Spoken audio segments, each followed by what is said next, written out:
Thank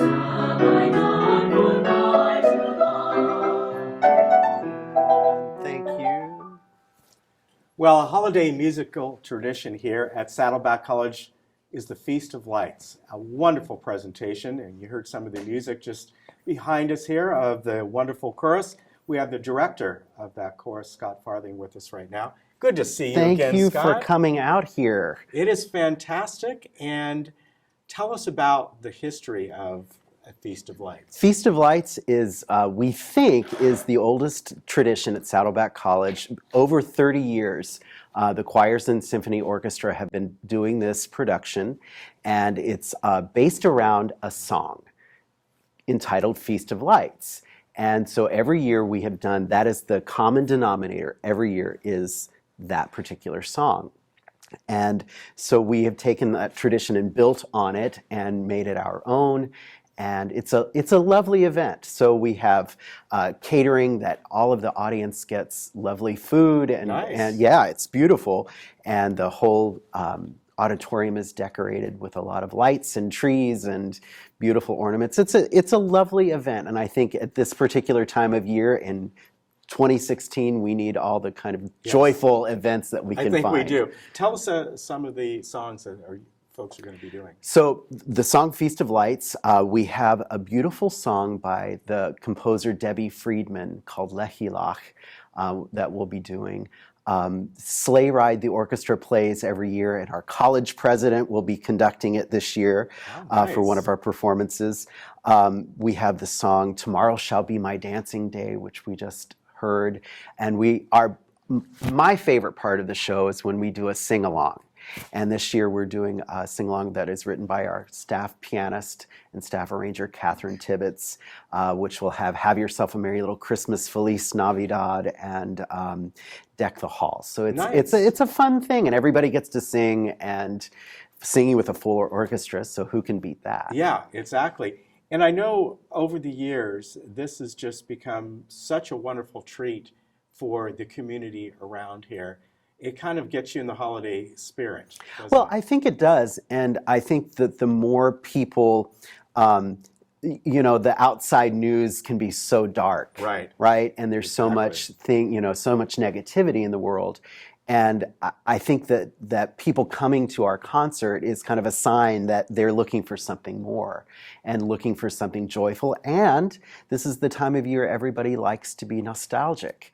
And so, coming to hear songs from your childhood that you know the words to, that makes you feel part of something greater than what you are. It does. So the chorus is behind us here, and I'm sure you all like to do the holiday songs, and you got a great group here. I know a couple of them I've interviewed before they've come on. And this is only part of the group. We still have a whole other choir of about 55 other singers. So this is multi-generational. I always like to tell that we have students here. One of our singers in the other choirs, Dr. Wes Kim, who is, I believe, head of pediatrics at Mission Hospital. He's delivered a good number, and he was the childhood doctor for a good number of people that are in the choir with him. Wow. And so, because he's been in the choir for almost 40 years. Wow. And we actually have about 10 singers in the other choir that have been here for over 30 years. Yeah. And so that's what music is supposed to be about, is about community building. Right. And we are a community college, and definitely. so we have to reflect that community, and I believe that that's what we do. You do, and in general, the arts program here, whether it's the symphony or the chorus or just the fine arts, is so well received here. And what I've known over the years, just by interviewing you and other people, the dedication that you bring to all these different departments, it's incredible. Well, I think that when you're in the arts, you're not there by accident. Right, I agree. You make a decision to do it, and then when you're in a career of the arts, you make a decision to keep doing it. Right. And it's concerts like this that give us the reasons for why we do what we do. The students are here to learn how to do it, but we have to be showing them why we do it. Right, Because the why exactly. is what takes you through and what gives you longevity and what keeps you coming back. Because let's face it, as musicians, we are always doing holiday concerts. That's Yes. something that we always do.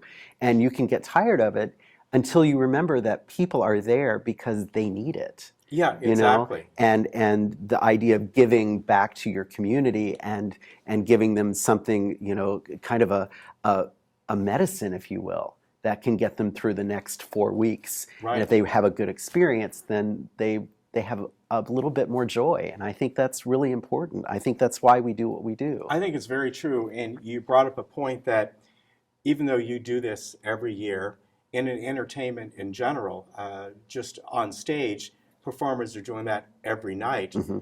But what they need to understand, and I'm sure they do, is the people coming into the audience that evening is a special time for them. And it could be, you might have done that for the past couple of years.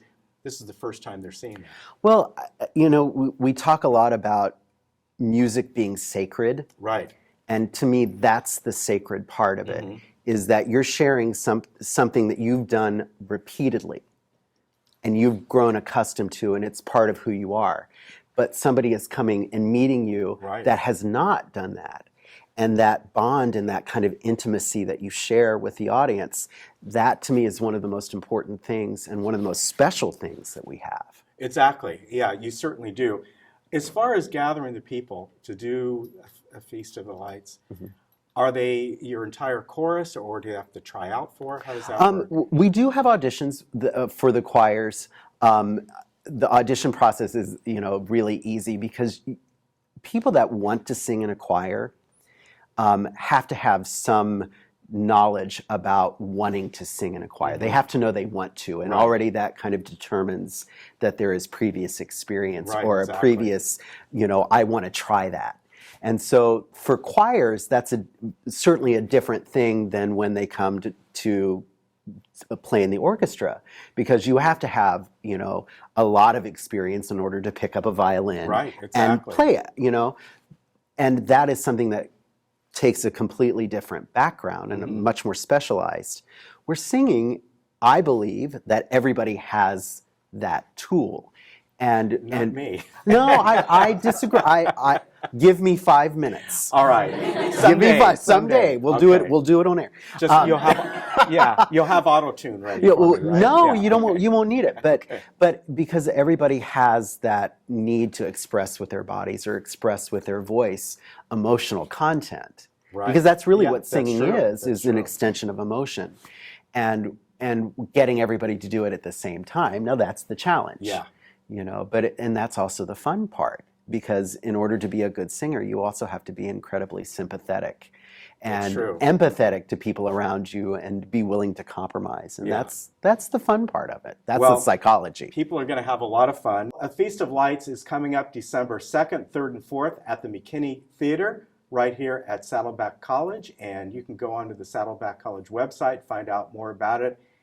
It is fun, it's tradition, and it starts the holidays off for you.